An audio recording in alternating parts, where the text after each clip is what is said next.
7월 같은 5월을 보내고 계시죠? 날씨가 갑자기 여름으로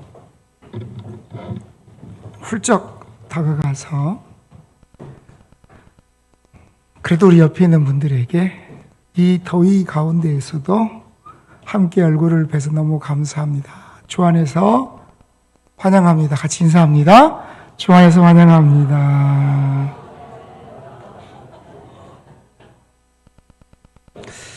여러분은 집에 들어가면 가장 눈에 띄는 곳에 어떤 사진이 걸려 있습니까?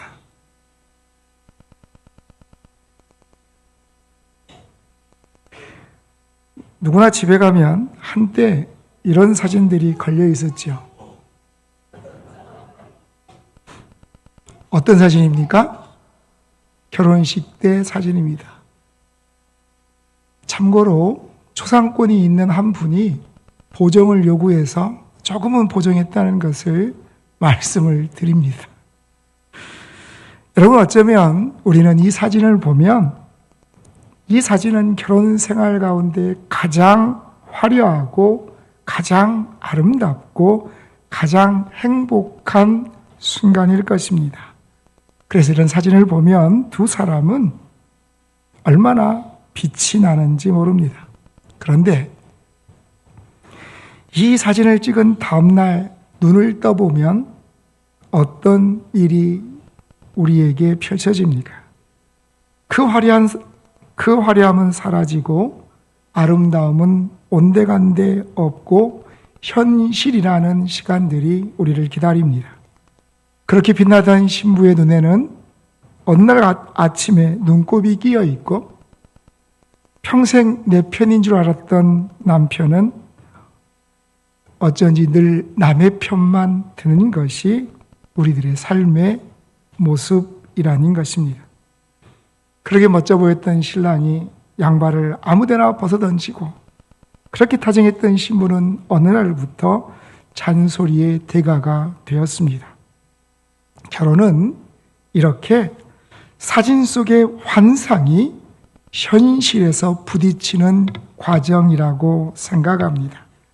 그런데 그 부딪힘의 시간을 잘 통과하는 부부는 사진 속의 부부보다 더 깊어지고 더 성숙해집니다. 처음에 그 화려했던 빛은 사라지겠지만 시간이 갈수록 훨씬 더 깊은 빛이 나는 그런 사람의 모습으로 서로가 자라나 있다는 것입니다.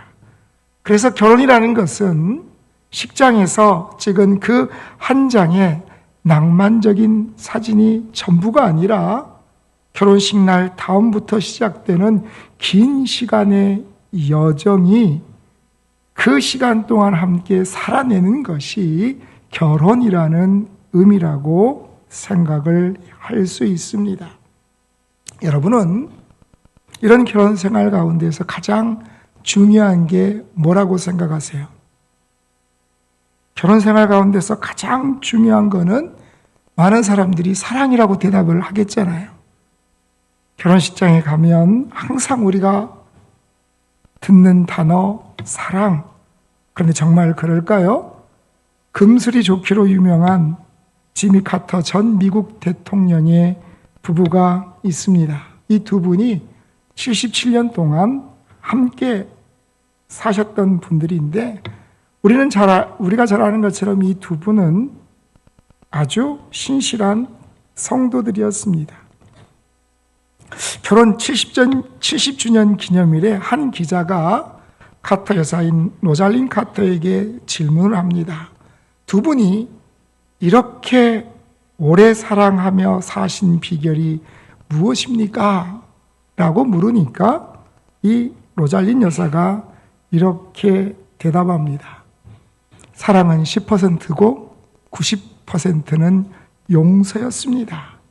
어쩌면 이 한마디가 평생 한 사람과 함께 살아낸 한 여인의 정직한 고백인 것입니다. 여러분, 사랑이 중요하지 않다는 것이 아닙니다. 하지만 결혼은 사랑만 가지고는 부족하다는 것을 우리는 알아야 한다는 것입니다. 99%가 용서이고 99%가 긍휼이며 90%가 견딤이 사랑이라는 그 이름을 잘 살려낸다는 것을 우리는 기억할 수 있어야 합니다. 오늘 성경을 우리가 함께 살펴보면 룻이라는 이 여인은 정확히 이런 모습의 사랑을 지금 우리에게 보여주고 있습니다. 룻이 시어머니 곁을 떠나지 않은 것은 그가 낭만적인 사랑의 마음을 가지고 있었던 것이 아니라 시어머니를 향한 긍휼함이 그에게 있었기 때문입니다.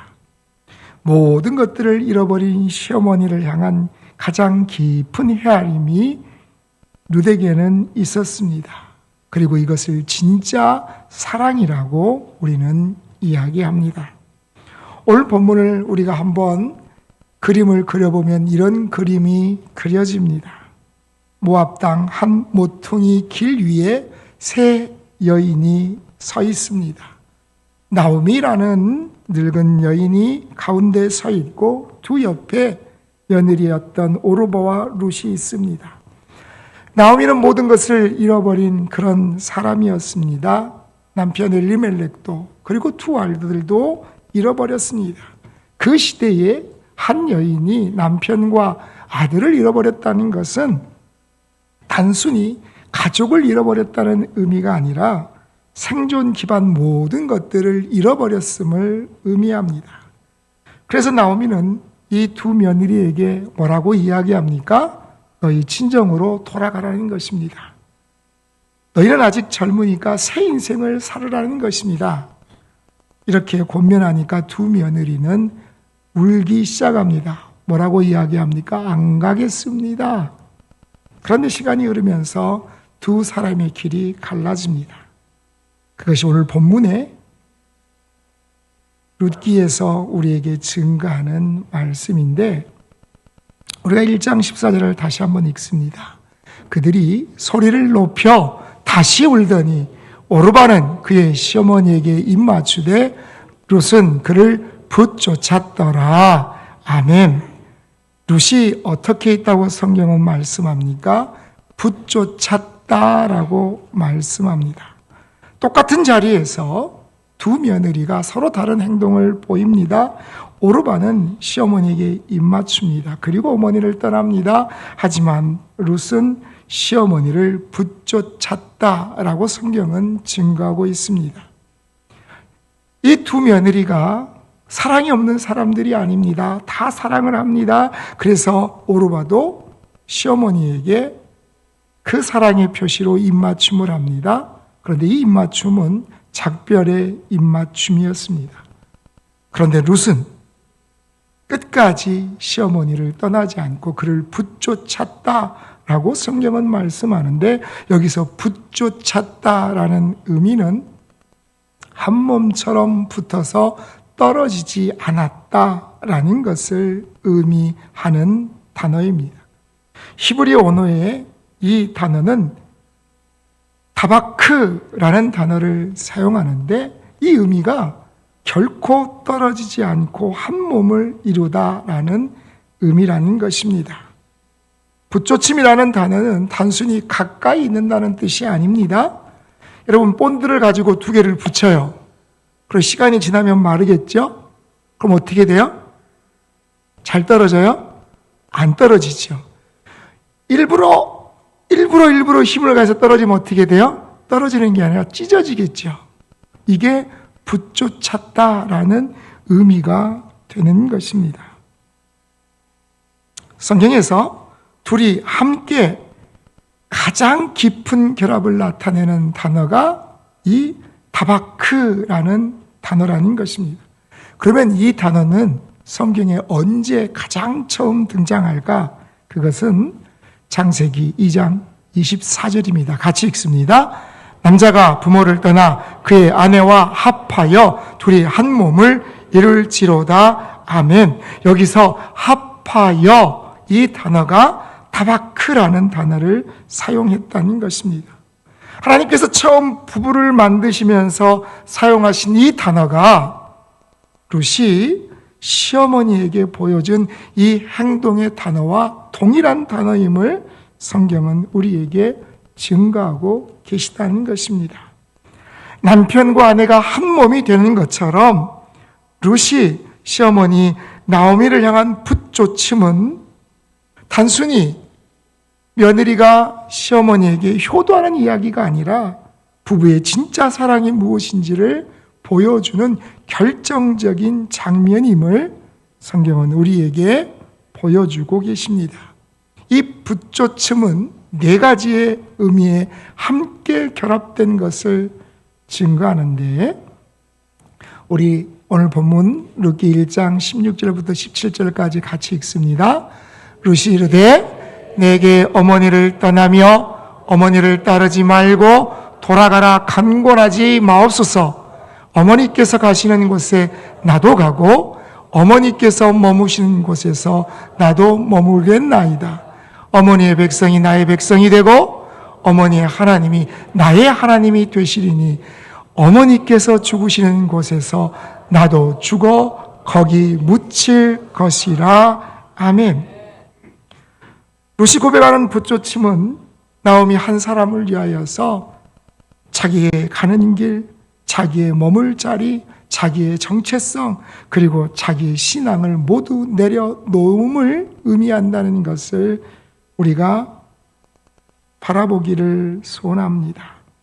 어머니가 가시는 곳이라면 그곳이 어디든 함께 갈 것이고, 어머니가 머무시는 곳이라면 그곳이 비록 초라한 곳일지라도 나도 그곳에 머물고, 또 내가 모함 여인이지만 내 민족에 대한 정체성을 내가 다 내려놓고 어머니의 백성으로, 어머니의 백성과 함께 내가 살아갈 것이며, 내가 알고 있던 신을 과감히 버려버리고 어머니가 믿는 그 하나님을 나 또한 믿겠습니다 라는 결단이 룻의 결단이라는 것입니다.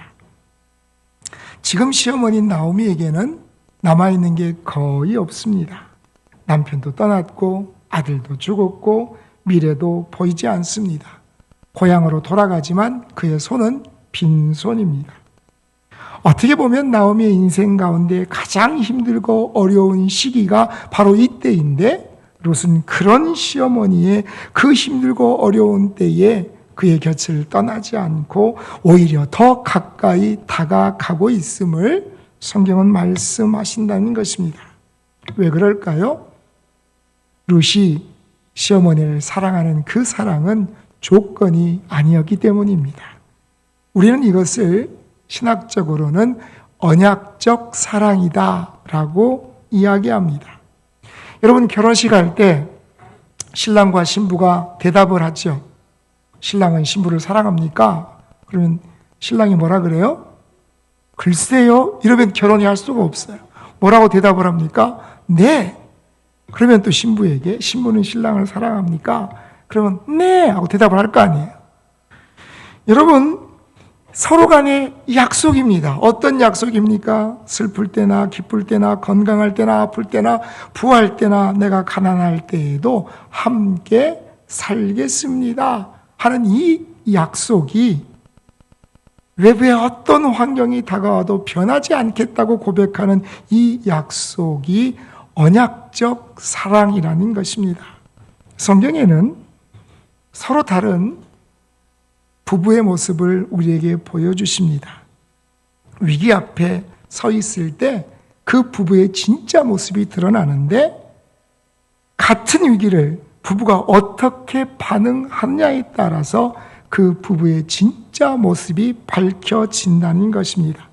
성경 안에서 정반대의 두 부부의 모습을 보여주는데, 한 부부는 같은 고난 앞에서 서로 따로 무너져 버리는 그런 모습을 보여주고, 한 부부는 위기 앞에서 함께 한 몸으로 그 위기를 돌파하는 것을 보여주고 계십니다. 먼저 우리가 살펴볼 부부는 욥과 그의 아내입니다.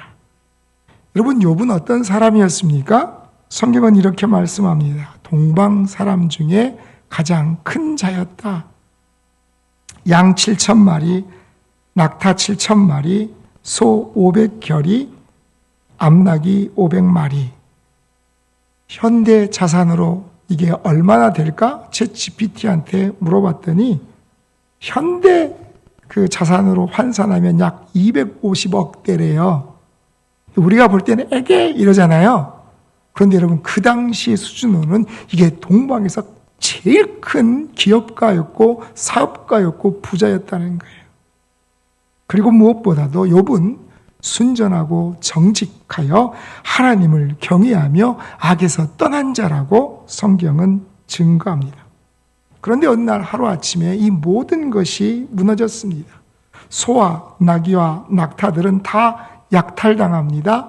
양들은 다 불에 타 죽습니다. 그리고 가장 큰 비극은 10명의 자녀들이 한꺼번에 죽임을 당한다는 것입니다.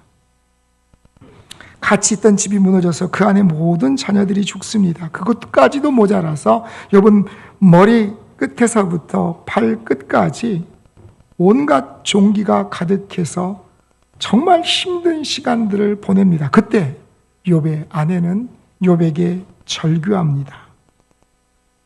우리는 욥의 아내를 바라보면서 야, 이 여인은 참 믿음이 없다라고 쉽게 결정해 버리기도 합니다. 그런데 욥이 겪은 이 모든 고난을 욥의 아내도 똑같이 겪고 있다는 사실을 간과해서는 안 된다는 것입니다.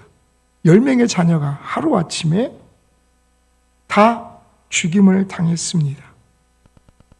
그리고 욥이 가지고 있던 재산은 어떻게 보면 이 아내의 재산이기도 한데 그 모든 재산이 하루아침에 사라집니다. 똑같은 고난을 당하는데 이 두 부부의 반응이 서로 다릅니다. 욥은 뭐라고 고백합니까? 욥기 1장 22절 같이 읽습니다. 이러므로 내가 모태에서 알몸으로 나았사온즉 또한 알몸이 그리로 돌아가올지라. 주신 이도 여호와시요 거두신 이도 여호와시오니 여호와의 이름이 찬송을 받으실지니이다. 아멘. 욥은 그 고난의 자리에서 묵묵히 견뎌냅니다. 모든 것들이 무너진 자리에서 그는 옷을 찢고 머리를 밀고 땅에 엎드려 하나님께 고백합니다. 주신 이도 여호와시고 그것을 다시 거두어 가신 이도 여호와십니다. 이해할 수 없는 고난 앞에서 그는 원망 대신 침묵하며 하나님 앞에 기도하고 있다는 것입니다. 그런데 그의 아내, 욥의 아내의 반응은 다릅니다. 2장 9절 같이 읽습니다. 그의 아내가 그에게 이르되 당신이 그래도 자기의 온전함을 굳게 지키느냐? 하나님을 욕하고 죽으라. 그의 아내는 절규의 자리에서 부르짖고 있는 것입니다. 하나님을 욕하고 죽으라! 이 한마디가 그녀의 마음을 보여주고 있습니다. 이해할 수 없는 고난 앞에서 절규하며 무너지고 있다는 것입니다. 여러분, 한 어머니가 10명의 자녀가 하루아침에 죽임을 당하면 어떤 어머니가 그것을 견뎌낼 수 있겠습니까? 한평생 일으켰던 재산이 하루아침에 사라지면 누가 그 자리에서 그의 믿음이 흔들리지 않을 수 있겠습니까?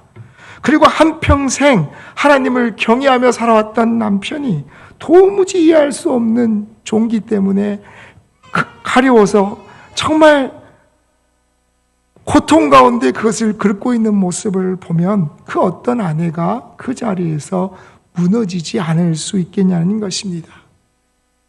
욥의 아내가 사랑이 식어서 죽으라 라고 이야기하는 것이 아니라 도무지 이해할 수 없는 그 고난 앞에서 자신이 무너지면서 하나님 앞에 절규합니다. 하나님 왜 이러시는 것입니까?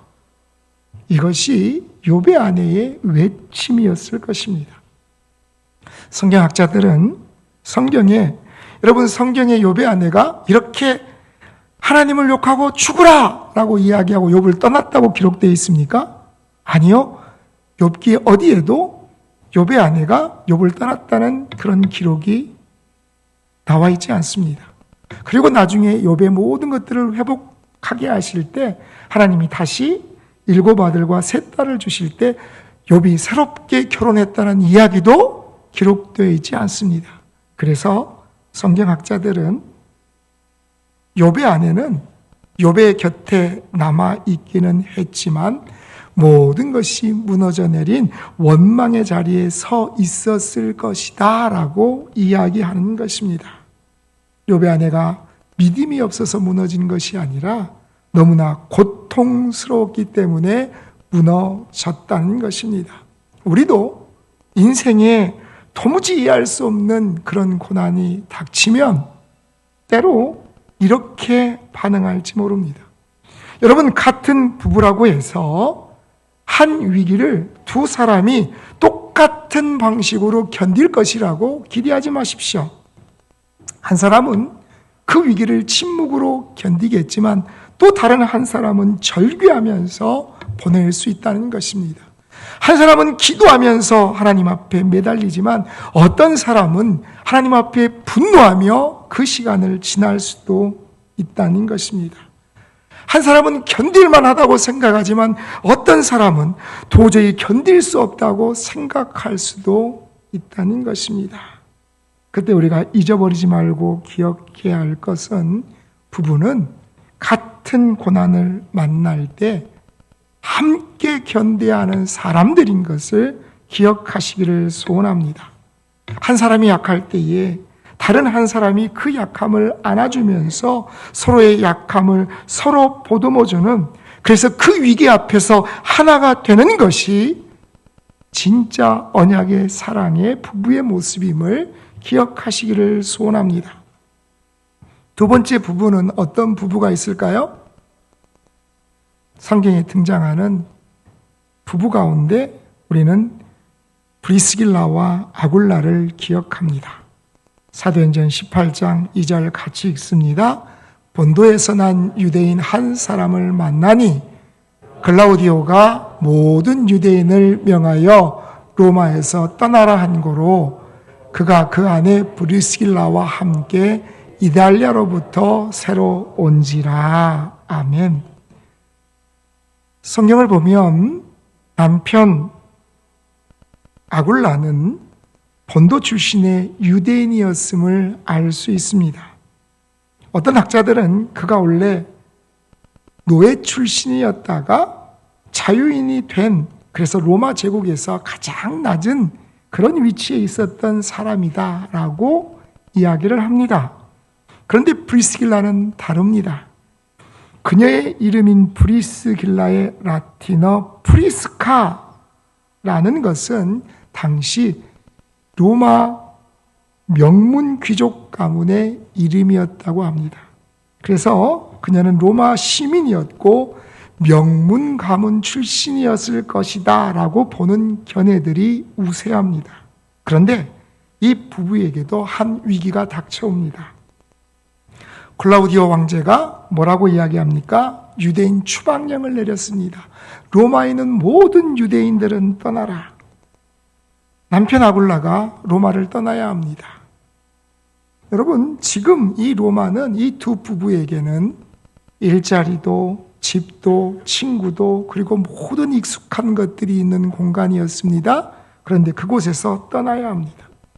그런데 브리스길라는 아까도 말씀드렸던 것처럼 로마의 시민권이 있고 또 명문 가문 출신이었을 것이다 라고 생각되기 때문에 굳이 그 로마를 떠날 필요가 없었습니다. 그럼에도 불구하고 그는 남편과 함께 자기가 익숙했던 그 환경을 떠나서 그 고난 앞에서 함께 하는 모습으로 새로운 길을 찾아 나갔음을 성경은 증거하고 있다는 것입니다. 욥은 같은 고난 앞에서 서로 다른 모습으로 그 고난을 지나갔지만 브리스길라와 아굴라는 동일한 고난 앞에서 둘이 하나 되는 모습으로 함께 그 고난을 통과하고 있음을 성경은 증거하고 있습니다. 자, 브리스길라와 아굴라가 로마를 떠나서 도착한 곳은 고린도였습니다. 여러분이 고린도에서 브리스길라와 아굴라가 만난 사람은 바로 사도 바울입니다. 바울이 고린도에 도착했을 때 가장 먼저 찾아간 집이 이 브리스길라와 아굴라의 집이었고, 이들은 같이 천막을 짓고 복음을 전하며 교회를 세웠습니다. 이 부부에게는 어떤 일이 있었습니까? 신약 성경에 이 부부의 이름이 6번 등장합니다. 보통 이름을 쓰면 누구의 이름을 먼저 써요? 키 큰 사람의 이름을 먼저 씁니까?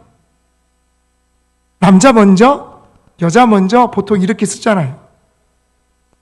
지금도 그러는데 2000년 전에는 이 사회에서는 당연히 그게 당연한 것이었는데 6번 가운데 4번이 브리스길라 아내의 이름이 먼저 쓰였다는 것입니다. 이것은 그 당시에 그 문화에 비춰 말할 수 없는 영광을 브리스길라가 지금 누리고 있다는 것입니다. 위기 앞에서 따로 흩어지는 부부는 쉽게 무너집니다. 하지만 함께 떠나는 부부는 그 위기 후에 더 깊은 한 몸이 된다는 것을 우리는 기억해야 합니다. 사랑하는 성도 여러분, 같이 견디면 더 깊어지고 따로 흩어지면 더 멀어진다는 것을 기억하시기를 원합니다. 우리도 인생의 위기를 만날 때가 있습니다. 그 위기 앞에서 우리 부부는 어떤 모습으로 그 자리를 지나고 있는지, 서로 따로따로 그 위기를 자신들의 모습으로 지나고 있는지, 아니면 한 몸으로 한 마음으로 서로에게 서로의 약함을 보듬어주며 나가고 있는지 성경은 우리에게 질문하신다는 것입니다. 우리가 인생을 살다 보면 참 많은 사람들을 만납니다. 여러분 하루에 보통 몇 사람을 만나십니까? 지나가는 슈퍼 사장님 안녕하세요 인사하는 것도 만남이잖아요. 제가 집 앞에 있는 슈퍼에 들어가서 뭐를 사가지고 오는데 갑자기 사장님이 밖으로 나오셔가지고 혹시 목사님이신가요? 그래요. 제가 뭐라 그러겠어요? 네. 그랬더니 김천 목사님이신가요? 그래. 아니 저분이 제 이름을 어떻게 알지? 네. 우리 교회 집사님 중에 한 분이 계속 가서 주보도 드리고 목사님 자랑을 엄청 하셨대요. 그래가지고 이분인가? 그래서 쫓아와서 물어보시는 거예요. 감사해요. 그래서 반경 5km 안에서는 더 조심을 해야겠구나. 여러분, 우리가 살면서 참 많은 사람들을 만납니다. 친구도 만나고 동료도 만나고 선후배도 만나고. 그런데 여러분, 모든 사람들은 우리 인생의 어느 지점이 되면 우리 곁을 떠날 수밖에 없습니다. 친구도 멀어집니다. 동료도 직장이 바뀌면 끊어지기도 합니다. 내가 정말 사랑하는 자녀도 언젠가는 자기의 가정을 꾸려서 떠나갑니다. 내가 정말 사랑하고 존경하는 부모님도 우리보다 먼저 앞서 하나님 앞에 가시게 된다는 것입니다. 그러면 우리의 인생의 마지막은 누가 함께 남겨져 있는 것일까요? 함께 만나 결혼을 하고 인생의 모든 길을 함께 걸어온 그 사람, 그 한 사람이 우리의 인생의 마지막까지 내 곁에 남아있게 된다는 것입니다. 두 사람 모두가 서로의 마지막을 동시에 함께 지킬 수는 없지만 누군가 한 사람의 마지막을 남은 한 사람이 지켜줄 것입니다. 만약 지금 여러분 옆에 부부가 앉아 계시다면 한번 지그시 쳐다보세요. 노려보지 마시고 지그시 쳐다보세요. 그리고 이렇게 한번 생각해 보십시오. 내 옆에 있는 이 사람이 내가 이 땅을 떠나는 그 마지막 순간에 내 손을 가만히 잡아주면서 나의 마지막을 지켜줄 사람이구나. 서로가 서로에게 한번 생각해 보시라는 것입니다. 여러분, 우리가 인생의 끝날까지 누군가 내 곁에 남아있는 사람이 있다는 것은 그것은 축복일 것입니다. 그런데 그것보다 더 큰 축복을 하나님은 우리에게 허락하셨습니다. 그것은 세상의 모든 사람이 우리를 다 떠난다 할지라도 하나님은, 예수 그리스도는 우리의 곁에 끝까지 남아 계시는 분이심을 성경은 우리에게 증거하고 계십니다. 히브리서 13장 5절 같이 읽습니다. 내가 결코 너희를 버리지 아니하고 너희를 떠나지 아니하리라 하셨느니라. 아멘. 주님이 우리에게 무엇을 약속합니까? 내가 결코 너희를 버리지 않을 것이다. 내가 결코 너희를 떠나지 않을 것이다. 여러분, 이 약속은 루시 시어머니에게 드렸던 약속이고 브리스길라가 아굴라에게 했던 결단과 동일한 약속입니다. 우리가 약할 때 주님은 우리를 정죄하지 않으십니다. 우리가 욥의 아내처럼 하나님 왜 이렇게 내게 하십니까? 우리가 절규할 때에도 하나님은 우리를 떠나지 않으신다는 것입니다. 우리가 무너진 자리에 앉아 있을 때 주님은 찾아오시고 우리를 일으켜 세워주시는 하나님이심을 우리는 믿습니다. 주님은 우리가 연약한 자리에 앉아 있고 우리가 침묵의 자리에 앉아 있고 절규하는 자리에 앉아 있다 할지라도 내 곁에 늘 계시면서 내가 그것을 견딜 수 있도록 힘주시는 분이심을, 그리고 그 사랑의 절정으로 십자가를 우리에게 보여주셨음을 기억하시기를 소원합니다. 죽음도 주님의 그 사랑을 우리에게서 갈라놓지 못함을 우리는 믿습니다. 사랑하는 성도 여러분, 룻이 시어머니 곁에 마지막까지 머물렀던 것은 긍휼함 때문입니다. 모든 것을 잃어버린 시어머니를 향한 깊은 헤아림, 그 시어머니의 무너진 자리를 안아주는 마음이 그에게 있었습니다. 브리스길라가 남편을 따라가는 것도 사랑 때문만은 아니라는 것입니다. 긍휼함입니다. 추방당하는 남편의 그 외로운 자리를 안아주는 마음이 그녀에게 있었습니다. 주님이 우리를 끝까지 붙들어 주시는 것도 이 긍휼함 때문인 것을 우리는 기억하기를 소원합니다. 우리는 지금까지 수없이 주님을 놓쳐버렸습니다. 수없이 넘어졌고 흔들렸고 원망했고 도망쳤습니다. 그런데도 주님은 결코 우리를 놓지 않으셨음을 우리는 믿습니다. 끝까지 남아있는 사랑, 그것이 우리를 향한 예수 그리스도의 긍휼하심을 우리는 믿습니다. 주님은 우리의 인생 끝까지 내 곁에서 나를 지키시는 분임을 또한 우리는 고백합니다. 부부에게 가장 필요한 것이 사랑이라고만 생각하지 마십시오. 결혼 생활의 90%는 뭐라고요? 긍휼함입니다. 용서입니다.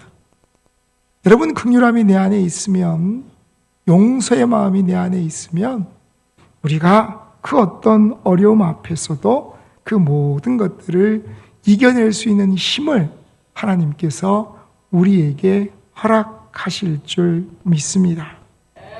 배우자가 약할 때 비난하지 않고 안아주는 긍휼함, 배우자가 나와 다른 방식으로 반응할 때 그 자리를 헤아려 줄 수 있는 긍휼함, 배우자가 실수했을 때 더 덮어줄 수 있는 긍휼함이 우리에게 있기를 소원합니다. 사랑은 뜨거운 감정으로 시작될 수 있지만 끝까지 남아있는 힘은 긍휼함인 것을 기억하시기를 소원합니다.